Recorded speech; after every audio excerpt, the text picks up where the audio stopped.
Nous sommes au large du Nigeria et notre protagoniste Harrison Okene a accepté un travail de chef cuisinier sur un bateau alors qu'il n'avait aucune expérience en tant que marin. Le boom pétrolier dans son pays a induit une augmentation d'emplois dans le domaine maritime puisqu'ils extrayaient le pétrole brut directement depuis les fonds marins.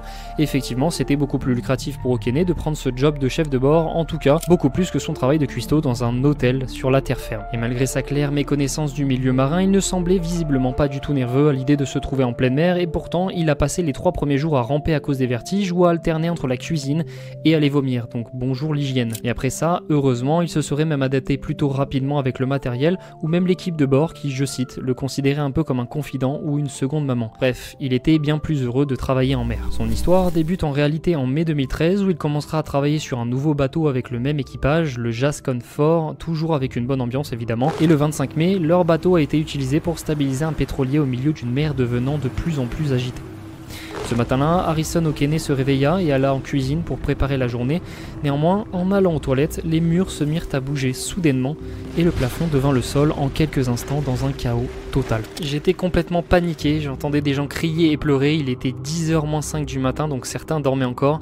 Ils criaient au secours, on entendait l'eau bouillonner en entrant dans différents espaces et puis le silence complet. Le navire en question, le Jascon 4, venait de s'échouer au fond de la mer à 30 mètres de profondeur et Harrison Okene était à ce moment-là, sans le savoir, le seul survivant de ce déluge. Et ce, seulement grâce à une miraculeuse bulle d'air coincée dans la salle des toilettes. En fait, il était coincé dans un petit endroit avec de l'eau jusqu'à la taille et il faisait froid, sombre et la cuvette des toilettes était juste au-dessus de sa tête. Okene finira par trouver une lampe de poche fonctionnelle attachée à un gilet de sauvetage dans le bordel qui flottait autour de lui. Il pensait que quelqu'un allait le secourir rapidement en voyant le bateau sombrer, mais après 2 jours, personne ne vint. Sa lampe s'éteignit rapidement, le plongeant à nouveau dans l'obscurité et il sentait les poissons grignoter ses blessures, mais malgré tout, il gardait la foi en priant pour contrer l'hypothermie durant cette épreuve qui durera 3 jours. 3 jours où il fut le seul survivant, 3 jours sans nourriture ni boisson, en voyant sa quantité d'air irrémédiablement réduire. C'était 3 jours dans le noir sans savoir si demain il sera sauvé, sans savoir quand demain allait arriver. À la surface, les familles ont été prévenues que le bateau avait sombré et que tout le monde était mort à l'intérieur puisque c'était impossible qu'il y ait des survivants. Cependant, une équipe de 3 plongeurs néerlandais ont tout de même été emmenés jusqu'à l'épave au fond de la mer dans une chambre pressurisée afin d'aller vérifier et ramener les corps des victimes s'ils en trouvaient. Ils embarquaient sur eux des caméras pour suivre leurs mouvements en cas de pépin et ces derniers entrent dans l'épave en brisant la porte d'entrée et se faufilent à l'intérieur pour constater les dégâts. Mais une fois dans le couloir, une main saisissa le bras du plongeur Nicolas Van Herden et si sur le moment il était complètement effrayé, c'était effectivement la main d'Harrison qui tentait d'attraper quelque chose.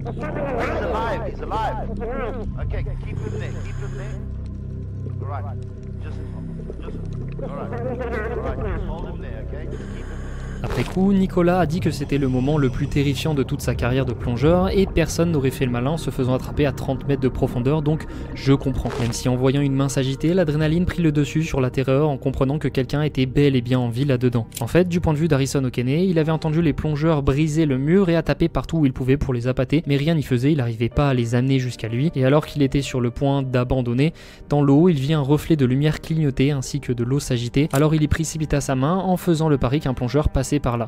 Il a réussi à attraper quelque chose, mais lui-même était complètement effrayé car il ne savait pas ce que c'était. Et finalement, son pari finit par payer puisque les plongeurs l'avaient finalement localisé. Mais le sauvetage ne faisait que commencer. Car ceux qui ont suivi la première vidéo savent qu'Harrison a besoin d'être décompressé avant de sortir de sa bulle d'air. Les plongeurs lui donnent donc tout le matériel dont il a besoin, lui expliquent comment l'utiliser, lui expliquent la procédure, et pour finalement le conduire lentement à travers l'épave du navire en le gardant en sûreté.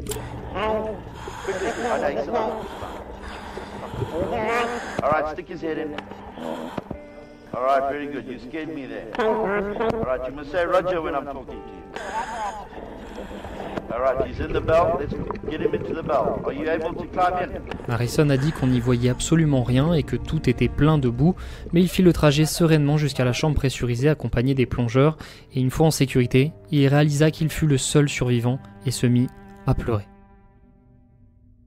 Harrison Okene a survécu avec courage à cette histoire aussi tragique que traumatisante, comme s'il était le protagoniste d'une fable, et je dis pas ça pour rien parce que son histoire, elle continue. I did that. I swim, came back again.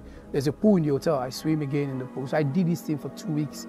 So I build my courage on myself. I'm not scared of the water. Une fois sauvé, il sera dépressurisé durant 3 jours pour réguler les gaz azotés dans son sang et rentrera voir sa femme et sa famille. Il jurera de ne plus jamais avoir affaire à un milieu aquatique de sa vie après cette expérience totalement traumatisante. Mais c'est là que le destin est beau, puisque quelques temps suivant l'incident, Okene a eu un accident de voiture où cette dernière fut projetée hors d'un pont et finit par être complètement immergée sous l'eau d'un lac. Comme quoi, le destin a vraiment voulu le noyer. Mais que ce soit un destin, un dieu ou une autre connerie du genre, peu importe, Harrison Okene ne se laisse pas faire et arrivera à s'en sortir en sauvant même son passager.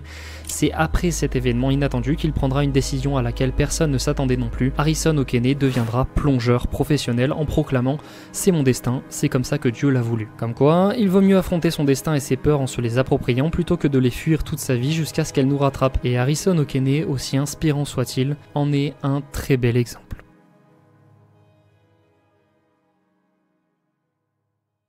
Et ouais, aujourd'hui c'est effectivement le deuxième épisode sur la vidéo des profondeurs de nos océans que vous avez été très nombreux à attendre et à demander. Et au vu des retours, je voulais vous remercier du plus profond de mon cœur parce que c'est très touchant d'avoir des retours aussi exceptionnels. Surtout que c'est une des vidéos que j'ai le plus apprécié faire. Donc voilà, merci beaucoup.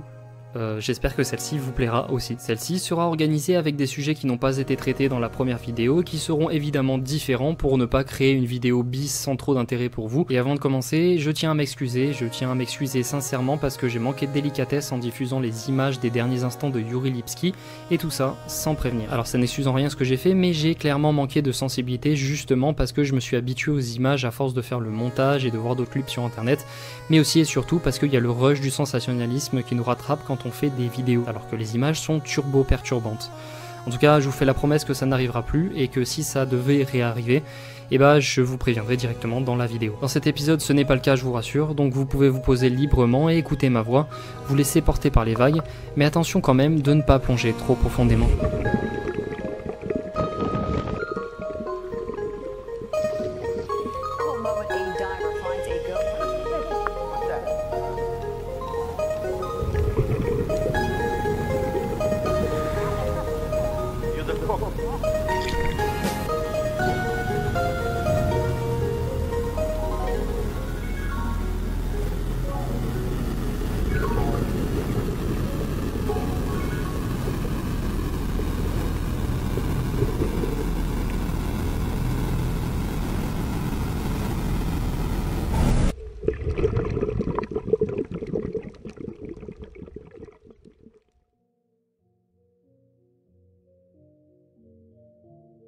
Si l'histoire d'Harrison Okene aura réussi à vous toucher à travers mon récit, il faut savoir que c'est pas du tout le seul ayant vécu ce genre de récit. Par exemple, un homme a été retrouvé dans une bulle d'air au fond de son bateau échoué au large d'Istanbul en 2021 et des plongeurs ont été dépêchés pour enquêter sur une épave non identifiée au fond de l'eau. Il s'avérait que c'était en fait un bateau qui venait de couler avec à l'intérieur un homme qui attendait les secours depuis en fait 4 heures.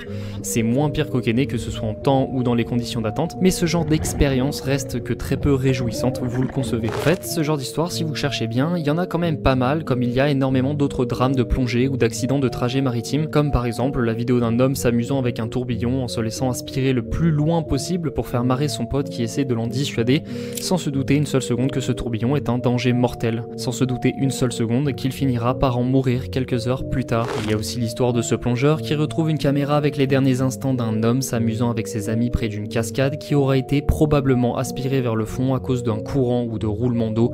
Et pour être honnête avec vous, il y a même des vidéos complètes où l'on voit des gamins se noyer sur YouTube, dont la plus connue avec quand même 730 000 vues que je ne diffuserai pas ici, pour des raisons évidentes. Bref, tout ça pour vous dire qu'il y a énormément d'histoires à raconter sur beaucoup d'incidents sous-marins, mais qui ne vous apporteraient significativement rien de plus qu'un sentiment de malaise exacerbé. Après tout, les histoires de Yuri Lipski et de David Cho sont plus que suffisantes pour mettre en garde sur les dangers de la plongée. Cependant, il y a deux histoires assez singulières dont je voulais déjà vous parler dans le premier épisode, mais que j'avais pas osé mettre et que j'avais donc mis de côté de peur de rendre la vidéo trop lourde. Et bah aujourd'hui, je vais vous en parler. 1983, on est sur une plateforme de forage semi-submersible appelée le Byford Dolphin qui forait de façon saisonnière dans le secteur de la Manche et de la mer du Nord. Le 5 novembre, la plateforme forait dans le secteur norvégien sur un gisement de gaz, c'est-à-dire que la plateforme déployait des colonnes de forage assez longues pour forer le sol marin à plus de 80 mètres de profondeur. Et évidemment, ce genre d'infrastructure nécessite l'intervention de plongeurs sur place pour assurer le bon fonctionnement et réaliser la maintenance, parce que tout ce tintouin fonctionne en continu. Sauf que pour le coup, ceux qui ont suivi la première vidéo savent que c'est problématique pour les plongeurs d'aller à cette profondeur. En fait, la distance limite de plongée pour le commun des mortels est établie à 40 mètres puisqu'à partir de là, l'azote contenu dans les bouteilles d'air devient toxique et provoque l'ivresse des profondeurs, soit une panique et une perte totale de capacité cognitive, et donc en profondeur, ça pardonne pas. Cela dit, comme pour David Shaw, il est possible de descendre très profondément avant que cela n'arrive, mais le temps doit être très court. Premièrement, parce que l'ivresse des profondeurs frappe de plus en plus vite à mesure que l'on descend à cause de la pression. Et secondement, car les paliers de décompression lors de la remontée deviennent de plus en plus longs justement pour éliminer les gaz accumulés dans notre corps et ne pas finir ébouillantés par notre propre sang lorsque l'on remonte à la surface. Pour donner un exemple, un plongeur qui irait travailler à 80 mètres de profondeur pendant 1 heure mettrait une journée pour remonter, donc ça n'a aucun sens ni pour le plongeur ni pour les gens qui les payent. Et pour cela, l'US Navy s'est rendu compte qu'il pouvait contourner le problème en utilisant ce qu'ils appellent maintenant une chambre hyperbare de décompression, c'est-à-dire un système plutôt ingénieux où des plongeurs vont vivre durant une mission d'1 mois dans une chambre sous une pression de 9 bars, c'est-à-dire 9 fois la pression de l'air, soit la pression à 80 mètres de profondeur. Leurs corps seront donc constamment à cette pression, ils dormiront sous 9 bars, ils mangeront sous 9 bars, ils vivront sous 9 bars pendant 1 mois.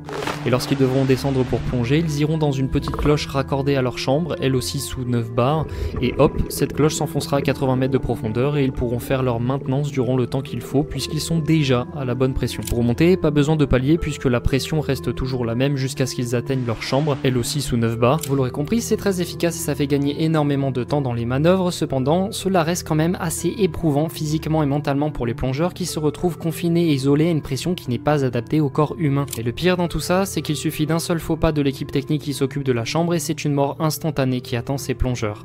Est-ce que vous voyez là où je veux en venir? On en revient donc au 5 novembre 1983 sur la plateforme Byford Dolphin qui était justement équipée d'une chambre hyperbare de décompression dans laquelle furent logés à ce moment-là 4 plongeurs, 2 Britanniques et 2 Norvégiens. Ce jour-là, les 2 Norvégiens remontaient vers la surface dans la chambre pressurisée à 9 bars après leur travail et la cloche de plongée qui les a remontés se fixe alors sur la chambre numéro 2 permettant de faire le transfert tandis que les 2 Britanniques étaient en train de se reposer dans la chambre numéro 1. Une fois arrivés, ils déposent leur matériel et commencent à se changer en retirant leur combinaison de plongée et le premier plongeur, Truls Selvik, suit la procédure en fermant l'écoutille comme à son habitude, mais cette dernière se bloque et il a beau forcer, elle ne veut pas se fermer entièrement.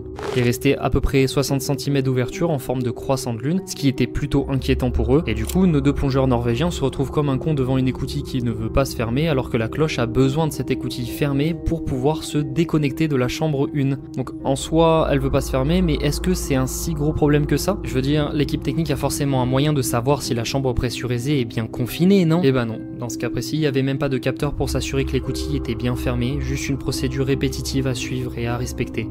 En matière de sécurité, c'était clairement autre chose. Ce problème n'est donc pas seulement inquiétant, mais absolument terrifiant, parce que ça voulait dire qu'ils allaient tous, et je dis bien tous, mourir. Les 2 plongeurs techniques continuent de suivre la procédure à l'extérieur et détachent la cloche de plongée en la déconnectant de la chambre pressurisée dans laquelle se trouvaient nos 2 plongeurs, ce qui aura pour effet de laisser l'air s'introduire sur la face extérieure de l'écoutille. Or, cette dernière n'est pas fermée, je le rappelle, et va produire une dépressurisation dans la chambre de 9 bars vers une pression normale, soit 1 bar. Et ça, en même pas 1 seconde.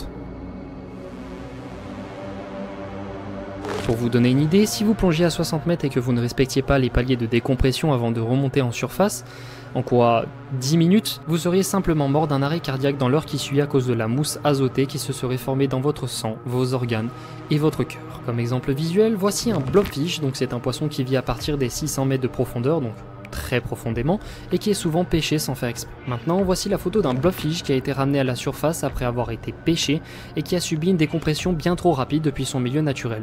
Est-ce que vous voyez ce que ça fait à son corps? Maintenant, imaginez ça pour un humain qui subit une décompression colossale en même pas 1 seconde. Donc oui, vous l'aurez compris, les 4 plongeurs, les 2 Britanniques dans la chambre d'à côté compris, ont littéralement vu leur corps exploser instantanément sous l'effet de la dépressurisation. En fait, c'était tellement horrible que les rapports médicaux ont décrit la scène comme étant un démembrement grossier. Mais celui qui a pris le plus cher est notamment Truls Selvik, qui a subi le plus gros gradient de pression puisqu'il a été juste à côté de l'écoutille. Il aurait été aspiré par cette dernière et son corps aura été sectionné en 2, le reste aura été éjecté dans l'eau en dessous de la chambre jusqu'à 10 mètres de profondeur. Rien que le fait d'en parler, on se rend bien compte que c'était d'une violence et d'une vitesse complètement inouïe, tout ça à cause d'un problème mécanique hermétique à cause d'une écoutille qui voulait juste pas se fermer. D'après une enquête, l'écoutille a été abîmée à cause d'une ouverture précédente un peu trop brutale et les circonstances de décrochage de la porte de plongée restent assez floues. Globalement, à ce jour, on ne sait toujours pas si les plongeurs techniques à l'extérieur de la chambre ont mal compris les directives, s'ils ont bien reçu l'ordre ou si c'était leur propre initiative. Et en plus de ça, apparemment le système de chambre était obsolète depuis 1975, le système de communication avec les plongeurs avait beaucoup trop de bruit et parasites, ce qui empêchait du coup une conversation fluide. Puis comme dit précédemment, des capteurs pour assurer une double validation n'étaient juste pas présents. Au final, il y a bien eu des poursuites judiciaires qui continueront jusqu'en 2008 et visiblement il aura été révélé que le gouvernement norvégien était au courant que les équipements étaient obsolètes, mais qu'ils auraient laissé tout simplement faire. Pour beaucoup et surtout pour les familles des défunts, ce sont eux les vrais coupables, en propageant souvent cette phrase, c'est le gouvernement norvégien qui a assassiné mon père.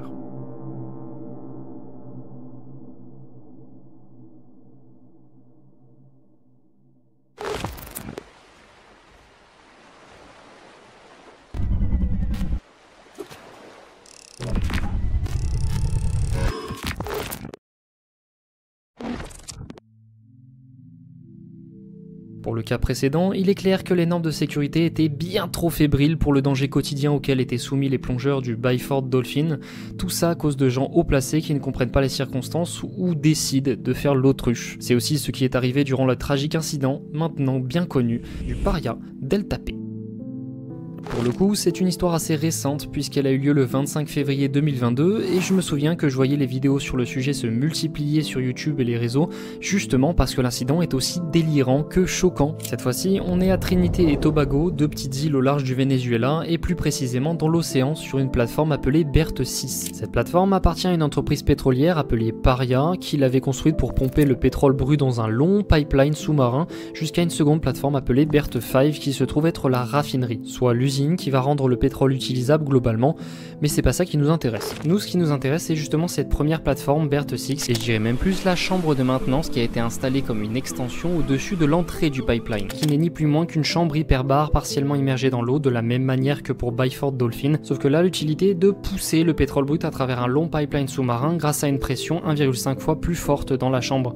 Comparé aux autres exemples, c'est pas grand-chose, mais là, c'est suffisant. D'ailleurs, c'est important de le noter pour la suite, le pétrole brut sera isolé de la chambre hyperbare par un bouchon gonflable et ce bouchon gonflable va créer une différence de pression entre l'habitat de la chambre hyperbare et le pipeline vidé et nettoyé le mois dernier. Une différence de pression notée physiquement par Delta P et vous commencez à comprendre que les différences de pression, on n'aime pas vraiment ça. Surtout quand on sait pas qu'elle existe. Parce que cette différence de pression était complètement insoupçonnée pour les 4 plongeurs qui sont partis réaliser une maintenance dans la chambre hyperbare. Personne ne les avait en fait prévenus qu'une vidange avait été faite, même pas leur propre entreprise. Les plongeurs concernés sont Kazim, Youssouf, Faisal, Rishi et Christopher qui rejoindra les 4 premiers par la suite. Ils ont déjà tous travaillé ensemble à plusieurs occasions et se connaissent donc plutôt bien. Certains étaient même amis proches en dehors du travail. Du coup, aux alentours de 14h, on se retrouve avec 4 plongeurs qui sont dans la chambre en faisant une maintenance alors qu'ils ne sont pas alertes des conditions dans lesquelles ils travaillent.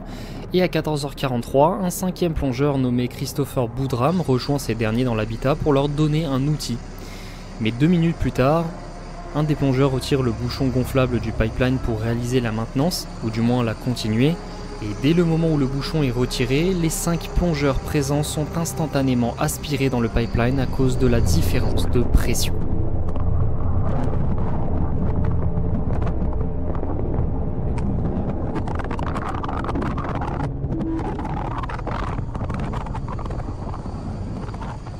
Ce qu'il faut bien comprendre, c'est que lorsque l'un des plongeurs retire le bouchon gonflable du pipeline, l'air à l'intérieur de l'habitat s'engouffre dans le tuyau à cause de la différence de pression, à tel point que cela crée instantanément un vortex d'air qui aspire tout ce qui se trouve dans l'habitat en quelques secondes.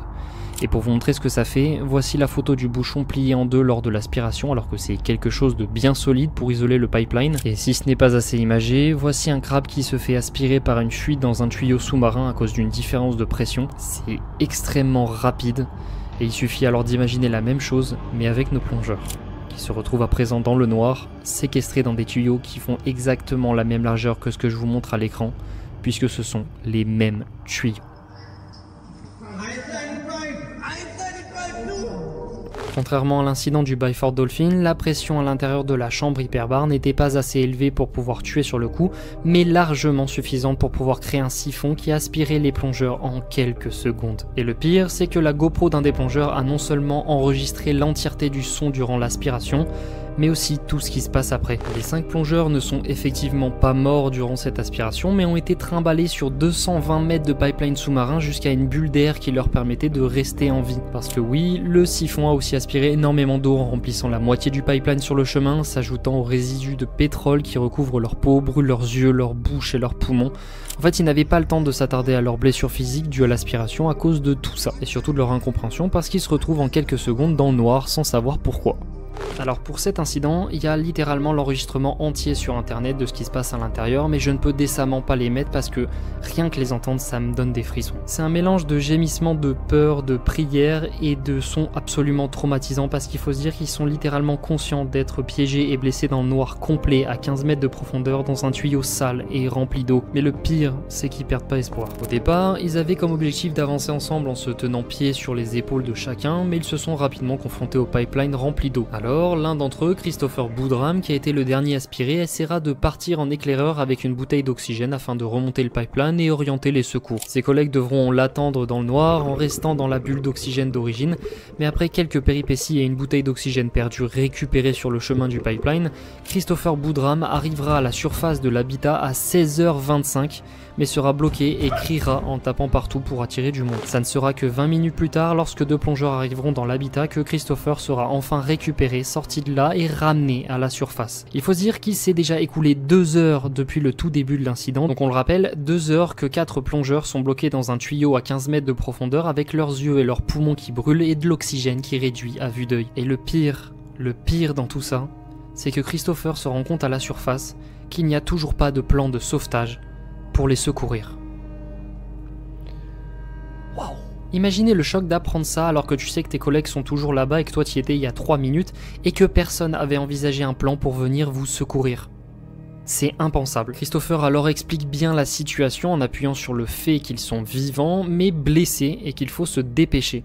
Le premier plan de sauvetage est de faire descendre 3 plongeurs dans le pipeline 1 heure plus tard. Ils remonteront après 3 mètres de descente vu qu'ils ne voyaient personne. C'est ridicule mais le cordon était pas plus long que ça donc voilà. Encore 1 heure plus tard, ils décideront quand même de faire une seconde descente qui sera finalement avortée parce que l'un des plongeurs ne se sentait pas d'y aller. À 18h30 passées, des cordons de plus de 90 mètres de long et d'autres équipements incluant des ROV sont arrivés sur place, mais le client décide qu'il devient formellement interdit de plonger dans le pipeline à cause d'un possible second incident dès le tapé, à cause de la pression dans le pipeline isolé par l'eau aspirée précédemment. Pendant ce temps-là, on entendra quelques fois les plongeurs taper dans le pipeline dans lequel ils sont piégés pour indiquer leur position de 18h30 à 2h30 du matin, avant de ne plus donner de signes de vie. Ce n'est seulement qu'après avoir entendu le dernier tapage que l'équipe de sauvetage décide d'envoyer une machine de l'autre côté du pipeline, mais cela aura pour effet de malheureusement bouger des masses d'eau bien trop grandes et ainsi lentement baisser la pression dans le tuyau. Le truc, c'est que la pression dans les tuyaux était entre 4 et 6 bars, et vous commencez à le comprendre maintenant, mais une décompression trop rapide aura scellé le destin de ces plongeurs piégés dans le noir s'ils étaient encore déjà miraculeusement en vie, faisant de Christopher Boodram le seul survivant du Paria Delta P. Everything inside me open and rescue was going on. Nobody was making an attempt to rescue me. Néanmoins, est-ce que ces 4 plongeurs ne seraient-ils pas morts quoi qu'il se serait passé? Et bah franchement non hein. Déjà, l'alerte a été donnée seulement 10 minutes après l'incident, alors qu'un plongeur était allé vérifier et s'est rendu compte que ceux qui faisaient la maintenance étaient plus là et que le bouchon était plus du tout en place quoi. Mais l'équipe de sauvetage et l'entreprise ne se sont clairement pas pressés pour les sauver en les croyant déjà morts ou simplement irrécupérables. En fait, ils ont commencé à sérieusement se bouger le cul seulement 2 heures plus tard en voyant Christopher Boodram remonter et alerter tout le monde. Et le pire, c'est qu'une fois décidé, leur tentative était ridicule. À quel moment tu perds 2 heures de plus en plongeant qu'à seulement 3 mètres alors qu'ils ont été éjectés à 220 mètres de distance? Je sais pas si on se rend compte de la stupidité du truc. Sans oublier évidemment l'intervention du client qui empêchera les tentatives de repêchage pendant plus de 7 heures. C'est n'importe quoi. Je sais que la première règle pour un secouriste est de ne pas se mettre en danger de mort soi-même, mais je sais pas, ce qu'ils ont fait était un enchaînement de perte de temps alors qu'ils auraient pu juste enfourner une broche à l'intérieur du pipeline pour apporter de l'équipement de plongée et tirer ceux qui pouvaient encore se déplacer. Dans un environnement pareil, je suis même choqué qu'il n'y ait pas de plan de secours pour ce genre de cas alors que les incidents liés à une différence de pression sont malheureusement fréquents. I was always somebody who could control and see things through, and I feel like... Le plus gros problème avec cet incident, c'est qu'absolument tout le monde a mal réagi et que la gestion du problème était clairement catastrophique. Personne n'avait vraiment l'air de se soucier que ça faisait plus de 14 heures que les plongeurs étaient dans le pipeline. Personne ne se souciait non plus de la profondeur du pipeline et de la pression absolue qu'il y avait à l'intérieur, qui pouvait littéralement les tuer à chaque seconde. Pour vous dire, même Christopher Boudram aurait pu mourir de ses blessures puisqu'ils ne se sont même pas souciés de savoir s'il avait fait ses paliers de décompression avant de le sortir de l'habitat. En bref, c'est une histoire tellement tragique qui aurait pu être évitée ou partiellement évitée en sauvant au moins les plongeurs qui pouvaient se déplacer tout seuls dans le pipeline. Mais non.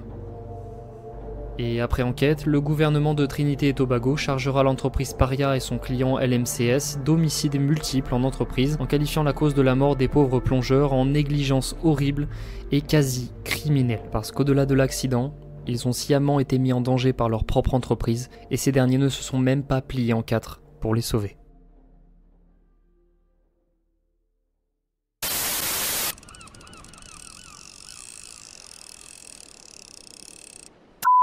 Skirts the neck, now's no slow, was it neat,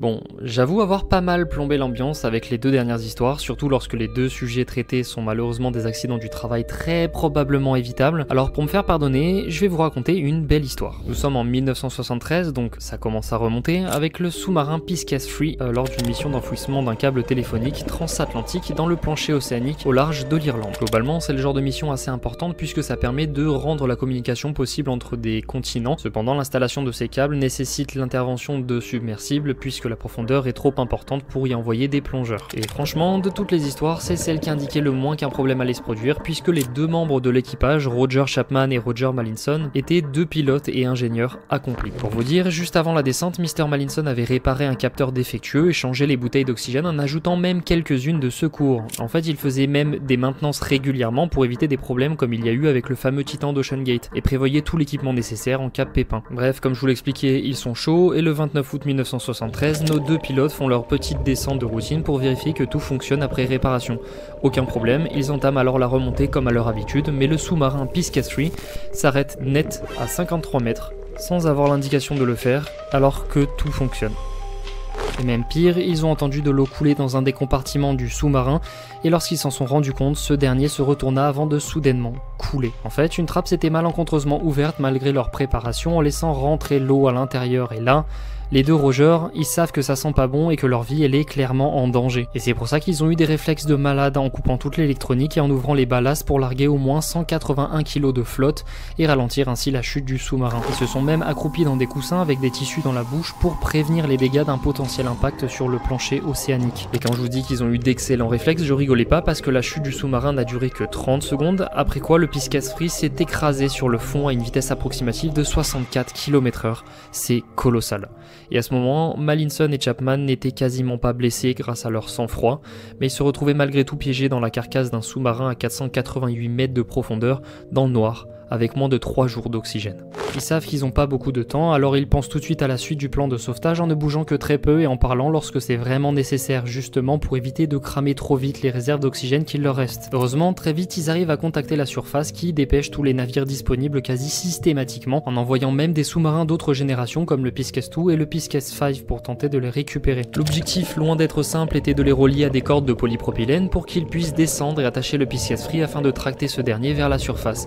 Sauf que malheureusement, les deux tentatives se solderont par un échec puisque la corde se brisera avant même d'atteindre nos deux pilotes, piégés à 488 mètres de profondeur. Le sous-marin Pisces 5 sera même tombé à côté de la carcasse du Pisces 3 dans la manœuvre, et malheureusement, ils devront quand même les abandonner et remonter pour continuer les tentatives. À ce moment-là, il ne leur restait que très peu de réserves d'oxygène et très peu de rations restantes, mais à peine eurent-ils le temps de les entamer que le Pisces 2 et le submersible Curve 3 descendirent à 488 mètres pour victorieusement attacher une ligne fiable sur le Pisces 3. À ce ce moment-là, on peut dire qu'ils sont quasi sauvés. Roger Mallinson et Roger Chapman se sont finalement vus remonter à la surface, secourus après 76 heures piégés en profondeur alors qu'il restait que 12 minutes d'air respirable. C'est absolument miraculeux, et quand je dis miraculeux, il faut savoir que ce sauvetage est le plus profond jamais réalisé dans l'océan. On n'a jamais réussi à faire mieux, voire même de reproduire cet exploit un jour. Premièrement, tout cela a évidemment été possible par nos deux pilotes qui ont eu un sang-froid exemplaire et un courage à toute épreuve en ne faisant aucune erreur. Et deuxièmement, les secours ont agi instantanément en déployant toute l'aide possible et en réfléchissant leur plan de secours, contrairement à l'incident du Paria Delta P par exemple. Pour le coup, les équipages des autres submersibles et notamment du Curve Free sont clairement des véritables héros pour avoir rendu cet exploit possible en 1973, soit 10 ans avant Byford Dolphin et presque 50 ans avant le Paria Delta P. Enfin, il y a quand même un facteur chance non négligeable qu'il ne faut pas oublier, le sous-marin aurait pu couler bien plus profondément ou subir un choc qui aurait pu l'endommager et sceller leur destin pour toujours. Mais malgré tout, la maintenance régulière et l'homologation du véhicule ont clairement donné un avantage de survie, contrairement au Titan d'Ocean Gate qui réalisait déjà des miracles en plongeant si bas à chaque fois avec le matériel qu'ils avaient. Pour le coup, eux, rien n'aurait pu les sauver, surtout à la profondeur où ils se trouvaient qui fut totalement inaccessible pour des possibles secours. D'ailleurs, juste après la sortie de la première vidéo où je parlais justement de ce tragique événement chez Ocean Gate, on a l'enregistrement du son provenant de l'implosion du sous-marin Titan qui a été officiellement publié, et au vu du nombre de vidéos qui traitaient le sujet, j'ai franchement pas pu le louper.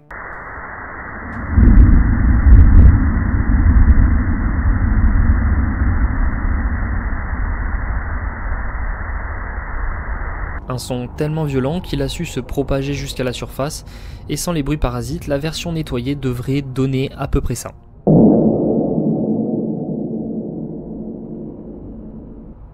Je suis d'accord, ce bruit fait clairement froid dans le dos, justement car on connaît son origine, ce qui en fait une exception dans ce milieu, puisqu'il faut savoir que la plupart des sons sous-marins nous restent plus ou moins mystérieux.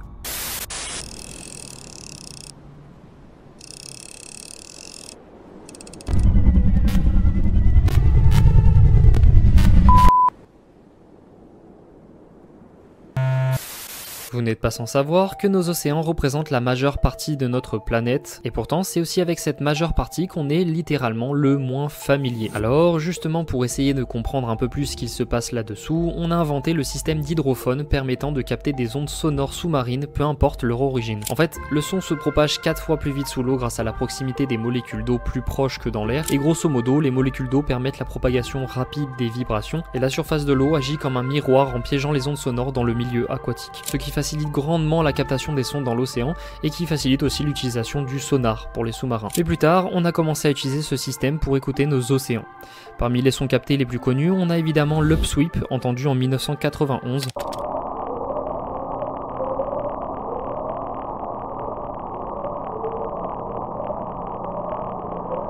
Qui est entendu régulièrement de manière sporadique chaque année jusqu'à aujourd'hui. Donc oui, ce son bien qu'étrange est encore entendu à notre époque, à peu près aux alentours de l'automne et du printemps environ. Mais puisque le son est régulier, les scientifiques en charge de l'analyse ont émis l'hypothèse que l'on entendait en réalité l'activité sismique d'un volcan, théorie qui n'est pas stupide puisque le son est constant, un animal ne pourrait jamais faire ce bruit sans s'arrêter. Un autre son ressemblant à l'Upsweep s'appelle le whistle, soit sifflement en anglais.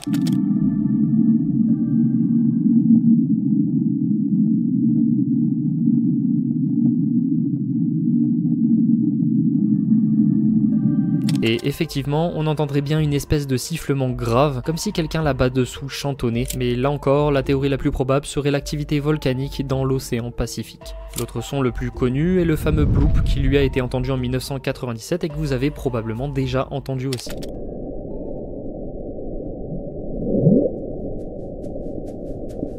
Ce son proviendrait d'une distance de plus de 5000 km et qui, même si on ne dirait pas, serait 2 fois plus bruyant que le cachalot, soit le son marin le plus puissant du règne animalier. Et la théorie la plus probable pour ce dernier est que ce serait certainement la chute d'un énorme bloc de glace dans l'eau qui se serait probablement détaché d'une calotte glaciaire. Je précise que ce ne sont que des hypothèses et que par conséquent on ne peut rien prouver quant à ces explications, ce qui a laissé libre cours à l'imagination de certains de croire en une gigantesque créature pouvant émettre ce son si puissant, et notamment l'éveil de Cthulhu dans sa cité sous-marine sous le point Nemo. C'est la rumeur la plus célèbre pour ce son en tout cas. Le truc, c'est que des sons d'iceberg qui tombent dans l'eau et vont même jusqu'à racler le plancher océanique, on en a quelques-uns comme par exemple Julia.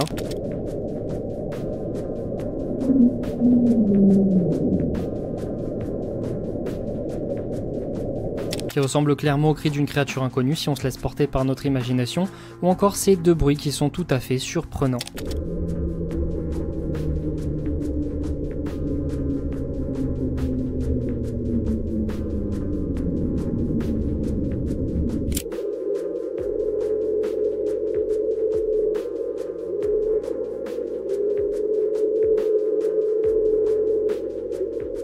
Faut se dire que certains blocs de glace déplacés sur la calotte glaciaire font littéralement la taille de ville, alors c'est pourquoi les sons paraissent totalement terrifiants. Et pour le coup, plusieurs expéditions du NOAA en 2010 ont prouvé que le bloop ressemblait exactement au bruit de ces déplacements de calotte glaciaire. Donc là-dessus, on n'a plus trop de doute en tout cas. D'autres sons, aussi improbables qu'inconnus, nous ont aussi longtemps travaillé l'esprit, comme par exemple le Boeing, qui malgré son nom goofy aura rendu fou les océanologues parce qu'ils ne savaient pas d'où il pouvait provenir depuis qu'il a été capté dans les années 50 par les appareils des sous-marins.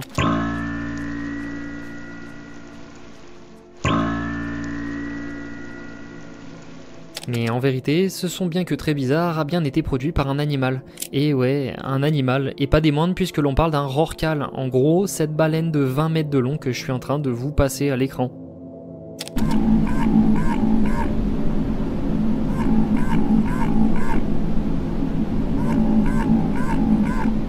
En fait, on est capable de distinguer les différentes espèces de baleines en fonction du type et surtout de la fréquence de leur cri. Par exemple, la baleine bleue aura sa propre fréquence, le rorqual aussi, mais on a quand même une espèce que l'on n'arrive toujours pas à comprendre, même aujourd'hui.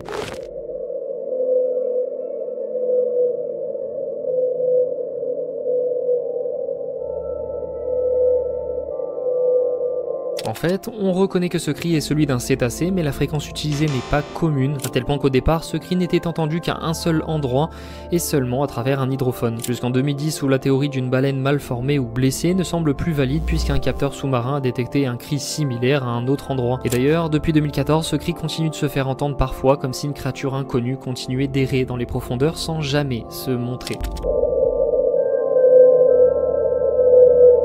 Donc est-ce qu'on a bien affaire à une baleine mal formée ou blessée, ou est-ce qu'on a affaire à une nouvelle espèce de cétacé? Certains adorent même penser que ce serait une toute nouvelle espèce animale rarissime, ou qui s'abriterait en fait dans les abysses. En tout cas, ce mystérieux cri sera surnommé plus tard la baleine 52 ou 52 Blue, en référence à la fréquence du cri qui se trouve justement à 52 Hz, soit trop aigu pour une baleine normale, se trouvant plutôt dans la bande de 10 à 39 Hz, même si le pattern ressemble beaucoup à cette espèce. En propageant la théorie que c'était bien une baleine et qu'en plus elle serait sourde ou mal formée, l'a rendue très connue du public en la décrivant comme la baleine la plus seule du monde parce qu'elle nagerait seule, sans personne pour la comprendre, même pas ses congénères qui ne communiquent pas du tout comme elle. En tout cas, si elle savait le nombre de documentaires, de films et d'hommages musicaux sur elle, la baleine 52 se sentirait peut-être moins seule. Ce son-là serait lui aussi celui d'un supposé cétacé, mais sa particularité est que sa localisation est dans la fosse des Mariannes, aux environs de 10 000 mètres de profondeur. Un cri ressemblant à un appel grave provenant des abysses, même si à ma connaissance, les seules baleines capables de descendre aussi profondément ne sont autres que les cachalots, justement pour chasser le calamar géant. Sauf que ça ressemble pas du tout au bruit du cachalot qui lui fait des cliquetis.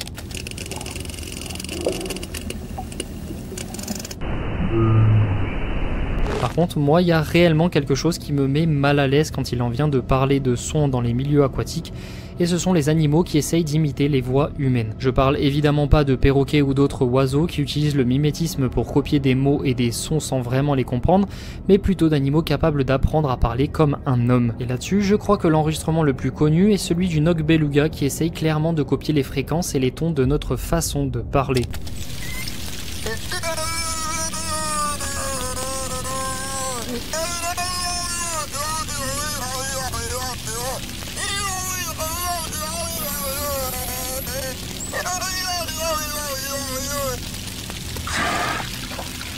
Perso, je sais pas vous, mais je trouve ça vraiment effrayant. En fait, ce beluga a été capturé en 1977 et aura toujours vécu en captivité avec des hommes au point de nous imiter parce qu'on sait très bien que les cétacés sont intelligents comme espèce. Regardez les dauphins.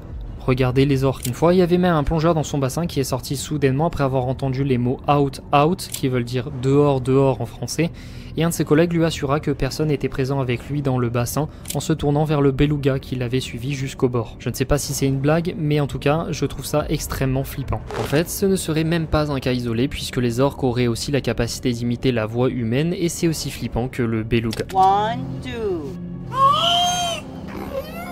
Bye bye. Bye bye. L'exemple le plus connu serait l'orque Wiki en 2018, démontrant le don de pouvoir dire des simples mots comme hello ou bye bye. Amy. Amy. Hello. Hello. C'est d'autant plus effrayant de se dire que les orques ont justement le don d'imiter le son d'autres espèces pour communiquer, mais surtout pour chasser. C'est très dérangeant puisque ça fait penser aux skinwalkers.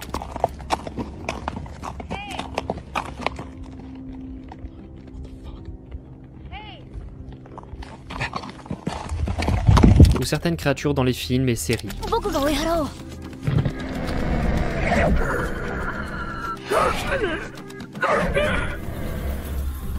J'ose même pas imaginer le fait de plonger tranquillement seul, juste avant d'entendre quelqu'un appeler mon nom dans l'abîme des profondeurs, et peut-être même que l'appel des profondeurs dont je vous ai déjà parlé dans la précédente vidéo ne serait en fait qu'une créature capable de nous appâter pour se repaître de nos corps, et ça, ça me file des frissons en fait. Le pire, c'est que le mimétisme pour chasser est aussi une technique apprise par les crocodiles, et je pense que vous ne vous y attendiez pas du tout, en tout cas moi non, mais ces derniers en Indonésie sont effectivement maintenant capables d'imiter une personne qui se noie pour attirer justement une vraie personne qui se sentirait pousser des ailes afin d'aller le sauver. Sauf que derrière, c'est juste un crocodile qui a assez faim pour se faire chier à tromper les hommes. Et vous savez, ça me rappelle un peu ces images vraiment facebookières où un pêcheur se fait leurrer par un requin avec un costume de sirène. Et là, c'est dans la vraie vie, ça existe. Par contre, si on oublie les requins et les crocodiles 2 minutes, il y a aussi un autre poisson que vous ne voudriez absolument pas rencontrer.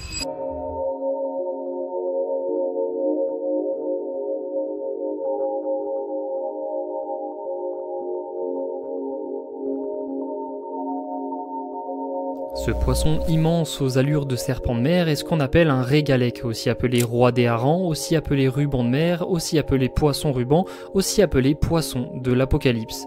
Contrairement à ce qu'on pourrait croire, le régalec n'est pas du tout dangereux et n'est pas non plus un hareng. Il vivrait aux alentours des 1000 mètres de profondeur, voire plus profondément, et il mesure en général entre 5 et 11 mètres de long, mais certains spécimens ont été observés avec une taille de plus de 17 mètres. Imaginez un peu l'effet que ça doit faire de tomber sur un spécimen échoué sur une plage, et c'est d'ailleurs ce poisson plutôt rare qui serait hypothétiquement à l'origine de la plupart des légendes de serpents de mer attaquant les bateaux et autres créatures du folklore qui ont fini par se déformer au fur et à mesure des rumeurs et des racontages. Pour vous donner un exemple concret, il aurait très certainement inspiré le folklore nordique avec son Jormungandr, le serpent entourant le monde que l'on peut voir dans God of War, ou encore la légende mythique du serpent de mer qui aurait même inspiré l'Ouroboros juste après, c'est quand même pas rien. Mais au-delà de son apparence stylée et du bonheur que l'on a en le pêchant sur Animal Crossing, c'est carrément un poisson que vous voulez pas rencontrer. Mais du coup, s'il est si inoffensif, alors pourquoi ? En fait, c'est pas lui le problème, c'est plutôt le présage qui l'accompagne. Le fait est que le régalec est très rarement vu par l'homme puisqu'il vit en profondeur et généralement quand on le croise, c'est que quelque chose de terrible se prépare ou est déjà en cours. Pour vous donner un exemple, une vingtaine de régalecs ont été retrouvés échoués sur des plages au Japon en 2011, juste avant que ce pays subisse un séisme parmi les plus catastrophiques de l'histoire. Et je vous donne un autre exemple, 6 de ces régalecs ont été retrouvés échoués sur une plage aux Philippines en 2023, juste avant un autre séisme qui cette fois a touché l'archipel ayant causé nombre de blessés et quand même 11 morts. Et d'ailleurs, à Taïwan, il a le surnom du poisson séisme car les rares fois où les pêcheurs en ont découvert, c'était peu après un tremblement de terre dont l'épicentre se situait en mer au large de la Chine. D'où son nom de poisson de l'apocalypse. L'hypothèse vis-à-vis de cette détection de séisme serait que le mouvement brusque des plaques tectoniques tuerait ces poissons et ces derniers chercheraient donc à s'enfuir vers la surface pour survivre en emportant donc avec eux la nouvelle. En tout cas, peu importe la raison de leur venue, voir un de ces poissons à la surface est probablement plus terrifiant qu'un requin puisqu'un monstre encore plus grand se cache derrière lui. Bon, là je vous ai parlé d'espèces existantes et de trucs chelous qui restent bien moins étranges que cette chose absolument horrible, même si je l'adore du fond du cœur. Et je sais que vous aviez aimé la partie cryptide de la dernière vidéo, alors je vous en ai trouvé quelques-uns supplémentaires pour celle-ci aussi. Pour vous introduire le premier, voici un peu d'histoire avec le premier moyen possible permettant l'exploration des profondeurs, le bathysphère. Une sphère de métal renforcée sans autonomie d'oxygène ou d'électricité descendue par un simple câble en profondeur, d'où son nom puisque bâti signifie profond en grec ancien. En gros, c'est juste une boîte de conserve qu'on envoie dans l'océan. Et aussi rudimentaire que c'était, cet ancêtre du sous-marin suffisait pour descendre en profondeur et son concepteur est Otis Barton, financé par William Bibb, qui l'a réalisé en 1928 à partir de vieux concepts inspirés des cloches de plongée. Et ce mec, William Bibb, n'est pas un gars aléatoire mais un pionnier de l'exploration sous-marine ayant publié plusieurs magazines crédibles sur le sujet tout en étant connu pour avoir décrit 88 nouvelles espèces d'animaux dont 87 espèces marines.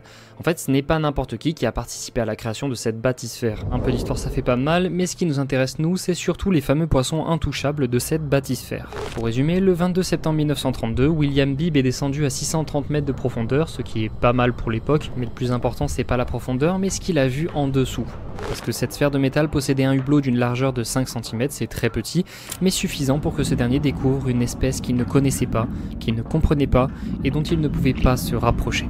William Bibb était à 630 mètres de profondeur, nez à nez avec deux poissons d'une largeur de 2 mètres voltigeant autour de la bathysphère. Des poissons qu'il dit ressemblaient à des barracudas avec une bouche constamment ouverte, ainsi que des organes bioluminescents qui lui ont permis l'observation. Avec frustration de ne pas pouvoir les approcher, il a décrit ces espèces inconnues à un artiste lorsqu'il est remonté à la surface, mais effectivement, le résultat ne correspondait à rien d'existant, à tel point que même sans avoir la preuve qu'ils existaient vraiment, ils ont été nommés Bathysphera intacta, soit les poissons intouchables de la bathysphère de Bibb. En fait, après être remonté à la surface, Bibb aura décrit plusieurs autres espèces à l'artiste Else Bostelmann. C'est elle qui a dessiné les poissons que je vous montre à l'écran le plus fidèlement possible à la vision de Bibb, mais on ne s'intéressera qu'aux grands barracudas puisque les autres ressemblent déjà à des espèces que l'on connaît, comme celle-ci qui serait par exemple un poisson lanterne. Le truc, c'est que la description a tellement été prise au sérieux que c'est le seul cryptide que je vous ai présenté qui est listé dans la base de données taxonomique de l'ITIS.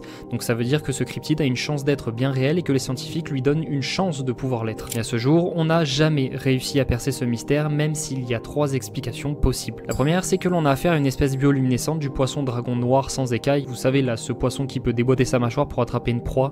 Ça donne des frissons. Et je vous dis ça parce que William Bibb l'a lui-même mentionné comme ressemblant à ce qu'il a rencontré. La deuxième explication, bien que triste, serait que ce poisson soit désormais éteint ou alors devenu bien trop rare et en sous-nombre pour espérer retomber dessus. Mais je suis venu avec une troisième explication qui est que ces fameux poissons intouchables de la bathysphère de Bibb sont des régalèques ou alors des espèces y ressemblant. Parce qu'effectivement, à 630 mètres de profondeur, on voit déjà quasi plus rien, donc difficile d'observer correctement un poisson juste avec sa bioluminescence. Un régalèque semble lisse, avec un corps longiligne ainsi qu'une crinière bioluminescente qui pourrait matcher avec une partie de la description de Bibb. En tout cas, je suis quasi certain que c'est une espèce qui existe déjà et que Bibb l'a juste mal observé. Même si la vérité derrière tout ça, c'est qu'on ne saura probablement jamais ce qui se trouve derrière ce témoignage. Maintenant, je peux vous parler du bien connu monstre de Saint-Augustin qui aura eu le mérite d'être vu par un grand nombre de personnes puisque ce dernier s'est retrouvé échoué sur une plage, contrairement au poisson intouchable de la bathysphère qui a qu'un seul témoin. On parle ici de la carcasse d'un monstre venant d'être découverte avec effroi sur les côtes de Floride en 1896. Et les théories ont tout de suite fusé en voyant la carcasse en décomposition, allant d'un monstre à plusieurs têtes jusqu'à une créature marine semblable à un dragon. Mais celle qui est le plus souvent retenue serait la carcasse d'un lusca, un gigantesque octopus semblable au kraken, même si le kraken a tantôt été un crabe, tantôt un cachalot à tentacules ou un céphalopode. Bref, vous sentez déjà que cette créature échouée, on sait juste pas ce que c'est, et vu que c'est moche et en décomposition, chacun a essayé de poser sa pierre. La théorie des personnes les plus lucides pensait à la carcasse d'une tête de cachalot, et effectivement, les photos y ressemblent pas mal. Il y a juste à regarder. Seulement, au XXIe siècle, aucun doute n'est permis là-dessus, puisque des chercheurs ont trouvé des preuves solides sur le fait que cette carcasse ne serait en fait que les restes adipeux d'un cachalot en décomposition, montrant alors que tout le monde essaye de chercher une solution à quelque chose qu'il ne comprend pas, souvent en puisant dans le paranormal ou dans l'extravagant. Et d'ailleurs, il y a un autre cas qui a pris une tournure frôlant la démence avec le développement de théories tout aussi farfelues, et je parle effectivement de l'antenne d'Eltanin.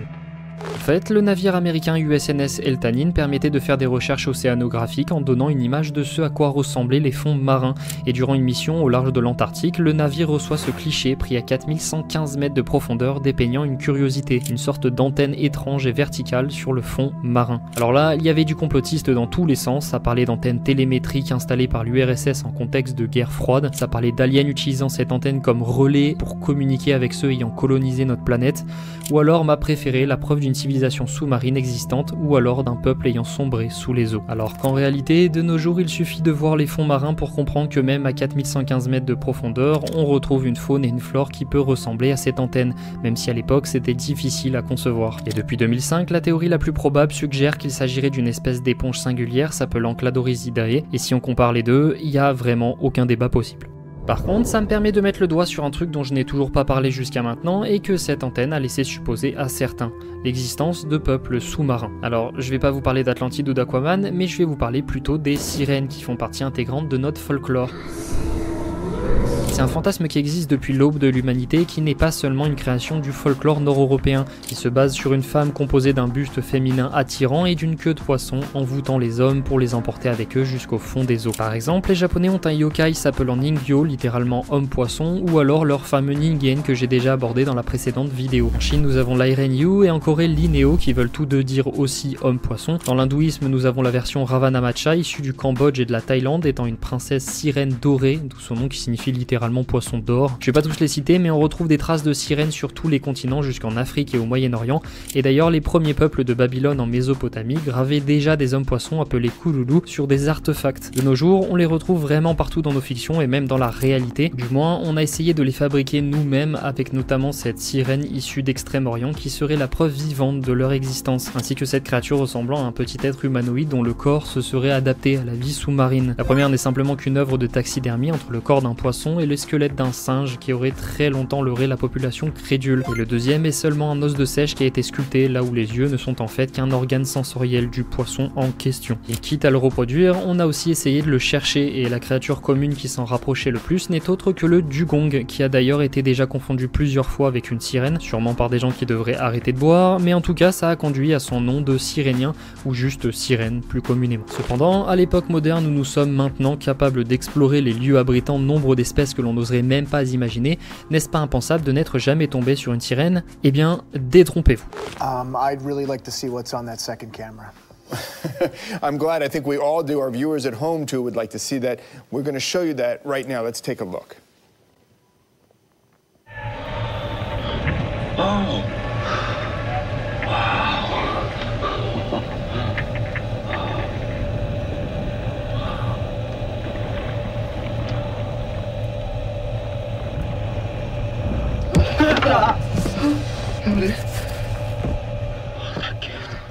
Dr. Robertson. No. Sorry. Can we play that back, please? La vidéo a 10 millions de vues et j'en avais jamais entendu parler avant cette vidéo, alors que cet extrait montre effectivement une sirène se frotter à la vitre du submersible, à tel point que les experts du plateau sont complètement désemparés et choqués en demandant à revoir l'extrait. Can we play that back, please? Can we get the footage of that back up there? Take a look again.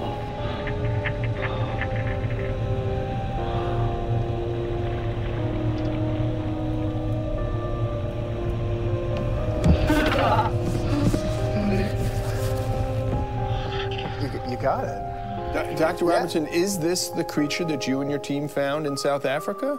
From what I can see here, yes. Bon, je vais éviter de faire trop de sensationnalisme et aller droit au but, c'est évidemment du fake. Déjà, une créature qui se tue à se cacher de nous depuis la nuit des temps ne viendrait jamais se coller un truc aussi gros qu'un submersible alors que ça pourrait être dangereux pour lui. Ensuite, lorsqu'il revisionne, les deux extraits sont cette fois-ci collés comme par hasard, c'est pas stage du tout. Et enfin, la créature ressemble un peu trop à un être anthropomorphisé à mon goût, ce qui démontre une inspiration humaine. Je veux dire, ça se trouve, une sirène ressemblerait à ça en se nourrissant essentiellement de plancton comme un requin-baleine bien adapté au milieu dans lequel il vit. Rester bloqué avec une apparence semi-humaine démontre forcément une inspiration humaine. Pour vous donner un meilleur exemple sur le sujet, l'artiste David Romero réalise des petits courts-métrages creepy sur des possibles visualisations des hommes s'adaptant à la vie sous-marine, des possibles sirènes. Évidemment, ces mélanges humains-créatures marines provoquent un fort sentiment d'horreur chez nous alors qu'elles ne semblent même pas agressives de son point de vue. Elles flottent juste comme des espèces marines en quête de paix et de prospérité dans leur coin. J'adore vraiment sa façon de voir les choses, alors je voulais vous le partager. Dans tous les cas, cet extrait provient d'un docudrama sur les sirènes sur la chaîne Discovery, donc en gros c'est de la fiction. Mais c'est pas les premiers à le faire puisque sur YouTube, il y a aussi énormément de vidéos qui se clament comme étant la preuve finale que les sirènes existent, mais franchement à chaque fois, soit ça se voit que c'est de la CGI, soit c'est rien d'exceptionnel avec 10 explications possibles. Les deux seules vidéos que j'ai trouvées vraiment crédibles sont d'une part celle-ci qui aurait été prise lors d'un trajet en bateau près d'une foreuse offshore. They approached what they believed to be a man overboard, and when they realized it wasn't a person but an animal, it appears curiosity took over and they completely abandoned protocol. Où, en gros, on peut voir à droite du bateau une créature aquatique avec une tête humanoïde bien différente des poissons qui, pris d'une frayeur, plongera subitement sous la surface de l'eau. Ce qui fera également peur à l'ouvrier en question, ce qui veut dire qu'il a vraiment vu quelque chose. Il est en train de travailler de nuit sous la pluie, il a probablement autre chose à foutre que de faire semblant. Après, est-ce que c'était bien une sirène? On sait pas, mais je trouve que la vidéo fonctionne plutôt bien. Ensuite, pour terminer, on a aussi cette vidéo qui est un enregistrement ROV datant de 2006 cette fois-ci, donc on est plutôt profond sous la surface de l'eau et le risque de canular s'avère très faible, sans compter que l'engin est piloté par des scientifiques de la NOAA.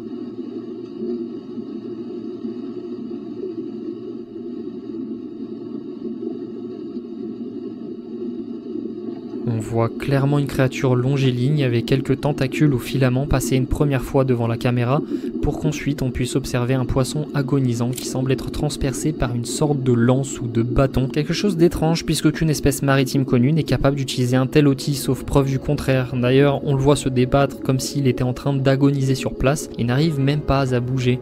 À ce moment-là, la créature passe à nouveau devant la caméra en emportant le poisson empalé avec lui.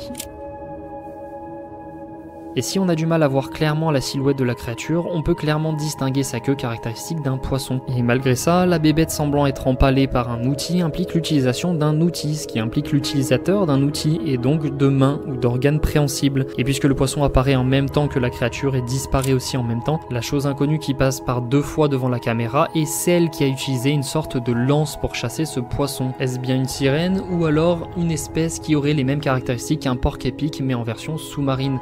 En tout cas, sirène ou pas, cet enregistrement qui comptabilise quand même plus de 2,3 millions de vues est vraiment étrange, surtout lorsque l'on sait que ça a été filmé à 523 mètres de profondeur, ce qui est pas si profond que ça finalement. Et effectivement, on était à ça de la vidéo parfaite sur la preuve de sirènes existant dans nos océans, mais cette vidéo provient elle aussi, comme la précédente, de la chaîne Discovery avec des faux documentaires qui ont trollé beaucoup de personnes. En fait, dans la première vidéo, la sirène que l'on voit sur l'image est beaucoup plus illuminée que le reste de la vidéo, qui indique donc qu'il y a eu une incrustation, et si on regarde bien les éclaboussures, on voit que ça matche pas trop, que c'est bizarre. Sans compter que l'homme ne voit pas quelque chose, il n'a pas peur de quelque chose, puisqu'il n'est pas plus paniqué que ça en changeant de côté. Et pour la fameuse vidéo de la sirène qui chasserait du poisson, en fait c'est juste de la 3D extrêmement bien faite, même si on peut remarquer quelques anomalies, quelques ralentissements dans les mouvements du poisson lorsqu'il se fait empaler. C'est difficile à voir du premier coup d'œil, mais en la revisionnant on se rend compte de la supercherie en fait. On dirait que ça vient d'un jeu vidéo. Et on peut même aller plus loin que ça en disant que l'enregistrement n'a pas été fait par la NOAA comme indiqué sur la vidéo, mais bien par le docteur Paul Robertson comme c'est indiqué au début de l'enregistrement, qui n'est autre que la même personne qui se trouve sur le faux plateau avec le présentateur télé, le docteur Paul Robertson. Donc à ce jour, on n'a toujours pas de vraies preuves sur l'existence des sirènes ou de peuples sous-marins. Mais ça ne veut pas dire qu'il n'y a pas des choses bizarres qui se cachent bien là-dessous.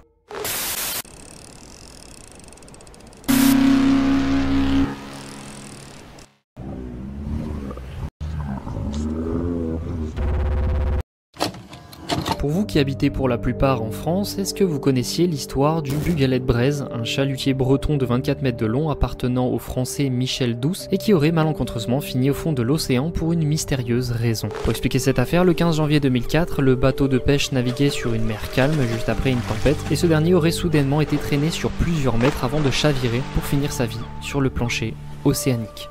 Alors là, dès que l'affaire a été rendue publique, les villageois et les pêcheurs ont rapidement fait courir la rumeur comme quoi une puissante créature inconnue aurait fait couler ce bateau et son pauvre équipage. Et ça, ça aurait pu être vrai.